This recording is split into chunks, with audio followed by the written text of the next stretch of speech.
આજે વાત કરીશું કે પર્યાવરણનું જતન કેટલું જરૂરી છે, પર્યાવરણનું જતન શા માટે કરવું જોઈએ અને કઈ રીતે પર્યાવરણનો બચાવ કરી શકાય। આપણું ભવિષ્ય આજે લેવામાં આવેલા નિર્ણય પર આધાર રાખે છે। જો આજે પાણી, વીજળી અને કુદરતી સંસાધનોનો બગાડ થશે તો આવનારી પેઢીને ગંભીર મુશ્કેલીઓનો સામનો કરવો પડશે।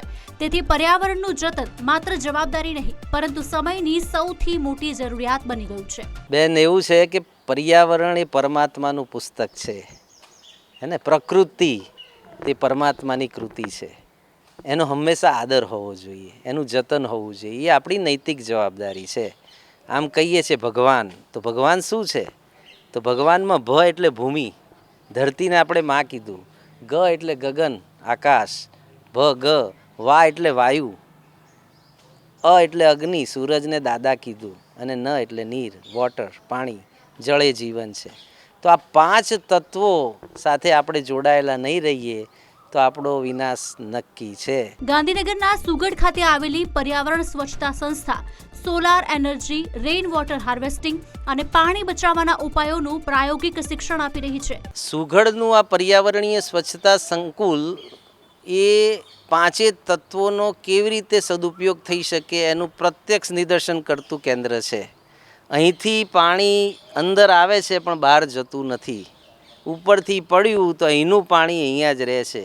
અમારે 35 ફૂટ ઊંડા અને 12 ફૂટ ડાયામીટરના 5 રિચાર્જિંગ વેલ છે।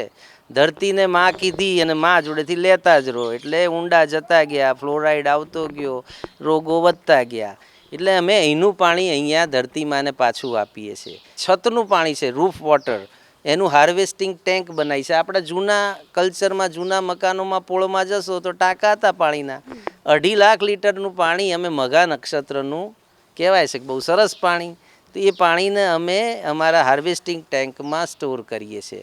7.5 લાખ લીટરનું તળાવ છે અને સરફેસ રેન જે આ બાજુ પડે છે પાણી, સરફેસ રેન વોટર, એ બધું તળાવમાં જાય છે। સંસ્થા દ્વારા સ્વચ્છ શૌચાલય, વૈજ્ઞાનિક કચરા નિકાલ અને વૃક્ષારોપણ જેવા કાર્યો દ્વારા લોકોમાં સ્વચ્છતાની જાગૃતિ ફેલાવવામાં આવે છે, જેનો મુખ્ય ઉદ્દેશ દરેક વ્યક્તિ રોજિંદા જીવનમાં નાના બદલાવ કરીને પર્યાવરણ સંરક્ષણમાં યોગદાન આપે તે સુનિશ્ચિત કરવાનો છે। અને આ દેશની મા દીકરીઓને ખુલ્લામાં જવું પડે એના જેટલી મોટી શરમ નહીં, એને બિચારીને પોતાની કુદરતી હાજત રોકવી પડે અને સ્વચ્છ સ્થાન ના મળે એનાથી મોટી શરમ શું? એટલે આ સંસ્થાએ જોયું કે શાળાઓમાં દીકરીઓ ઉઠી જાય છે એનું એક કારણ સ્વચ્છતાની સુવિધા નથી, શૌચાલય સંકુલ નથી, જાહેર સ્થાનો પર પણ સ્વચ્છતાની સુવિધાઓ નથી, જ્યાં બન્યા છે ત્યાં સ્વચ્છતા રહેતી નથી। એટલે લોકશિક્ષણ, લોકજાગૃતિ તો જરૂરી છે, પણ એના માટેની ડિઝાઇનો પણ શરૂ થઈ કે કેવી ડિઝાઇનો યુરિનલની હોવી જોઈએ, કેવા ટોયલેટ હોવા જોઈએ કે જેથી સાફ રહી શકે।